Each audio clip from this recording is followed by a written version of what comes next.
Welcome back, guys. I hope all of us are not yet over that historical victory, so I have decided to milk some more content from that. Yes, I'm late. I know that this video should have been there about 10 days ago, but still, here I am with the best playing 11, or rather the team of the tournament of the T20 World Cup 2024. The rules which I have followed to pick this 11 is that this team is purely based on the performances from this tournament, and all the players should be played at the same position in which they have played throughout the tournament. Before that, if you're watching my channel for the first time, subscribe to CricPundit, and now I'm available on Spotify as well, so do check out on the links given in the description.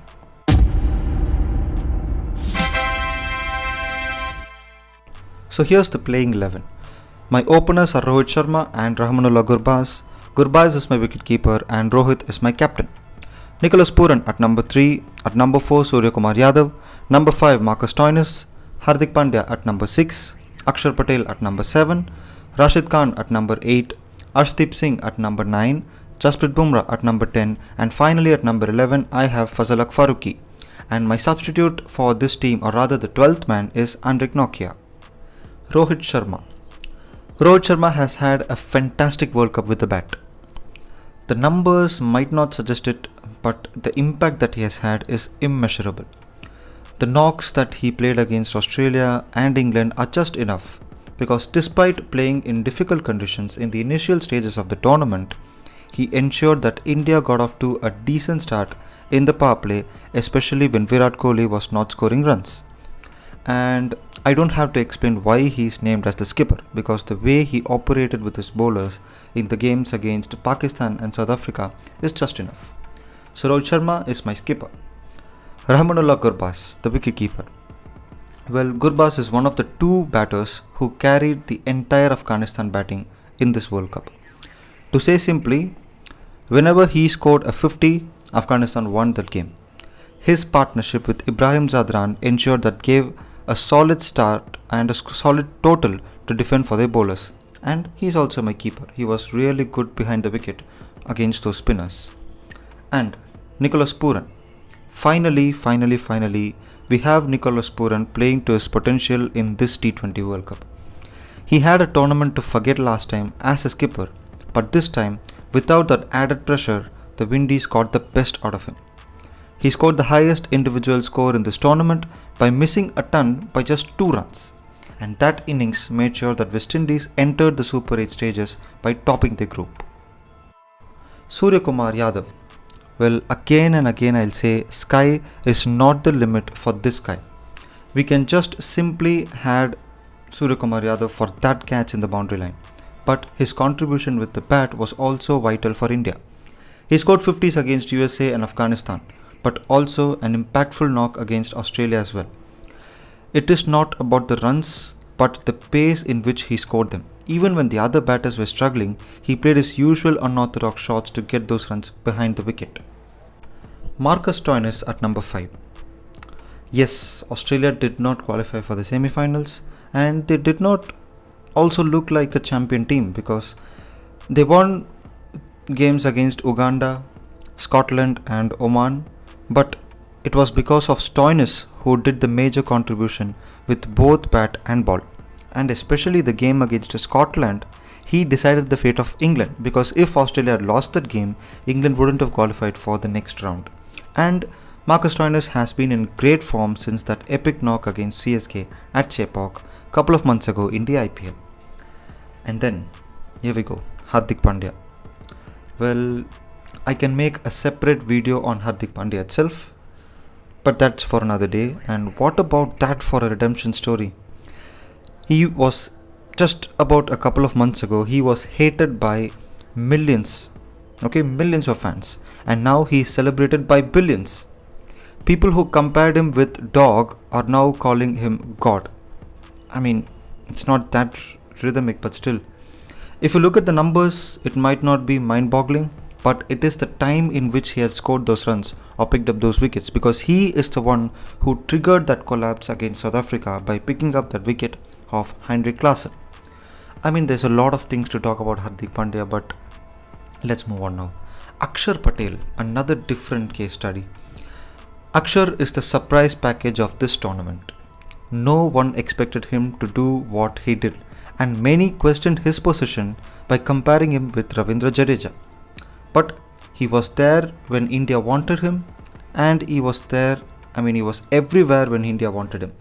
Not only with the bat, with the ball, but also the field as well.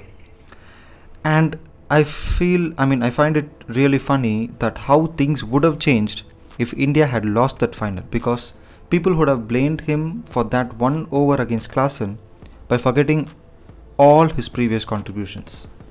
So, he definitely outplayed Ravindra Jadeja in this tournament. And then, Rashid Khan. Rashid Khan has played a huge role in helping Afghanistan to qualify for the semi-finals. He literally carried the team with Gurbaz and Zadran. And he had a good tournament with the ball, but his captaincy was up to the next level. The way he rotated his bowlers in that low scoring game against Bangladesh was quite evident to prove his captaincy material. And his performance is highlighted because he was coming into this tournament after a really poor IPL season. Not only by his standards, by any standards, he had a poor IPL season. And finally, now we come to the tailenders, or rather the seamers. Arshdeep has been excellent for India throughout the tournament.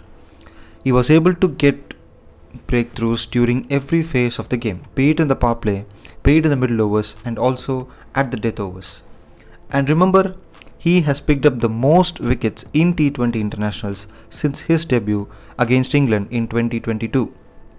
And I tell you what, his spell in the final, especially that 19th over, alone deserves a place in this 11 because he had 21 runs to defend from 2 overs. Having Miller on strike, he bowled 4 dot balls in the over, giving away just 3 runs.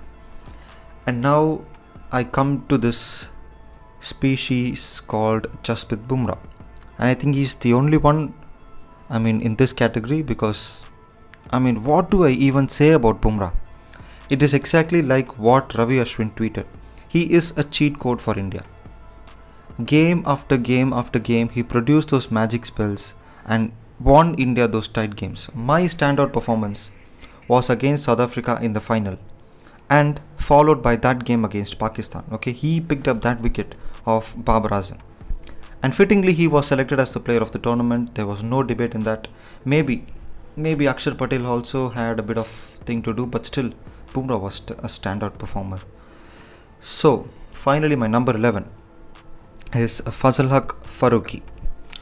He has had a tournament of 2 halves because initially he was picking up wickets for fun in the power play and topped the wicket charts. But you can arguably say that those games were against lesser known teams like PNG and Uganda, but he also did the same against New Zealand as well. But during the last few games, he started to be a bit ineffective. He lost his swing when he came back to West Indies. But for that spell against Australia, where he did not pick up wickets in the power play, but in the death overs, he executed the plans of DJ Bravo perfectly. So for that spell against Australia, he's there in my list. So finally, my 12th man is Andrik Nokia, because I have to pick another seamers because this was a tournament for the bowlers. I have 2 reasons for selecting him.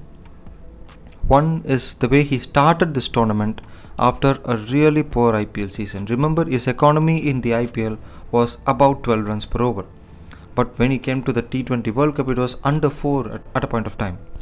So the next is the way he ended the tournament by not being effective enough, because when South Africa started to play games against quality oppositions like England, West Indies and Bangladesh, or rather Afghanistan, he started to fall apart. So that is my 11. The most satisfying part is that 3 players from this team which I picked were part of my worst 11 of the IPL 2024. That shows the ability of these players to bounce back quickly for an international world event.